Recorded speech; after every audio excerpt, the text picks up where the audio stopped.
Мен Шымкент қаласы білім басқармасына қарасты номер 52-ші мектеп-лицейінің 7-ші сынып оқушысы Ташматова Шулаймене Менің 7-ші сынып оқушысы деп башындаймыз.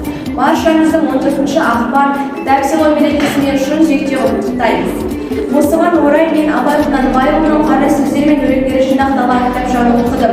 Абай Құнанбайұлы ол сол кездегі қазақ халқының өмір сүруін және де бай мен би арасындағы теңсіздікті көрсете Пайда ойлама, аройла талапқа артық артық ғылым кітапта ерінбей оқып көруге жей отырып, мен өзімнің оқыған кітабымды сыныптасым Раушабекова Шынайға сыйлаймын.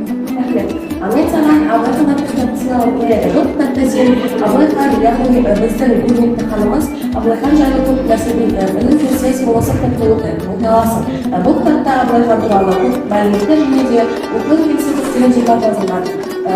Сен Абылайханның қандай билік жасағаны туралы, Абылайхан қандай хан болғаны туралы біле аласың.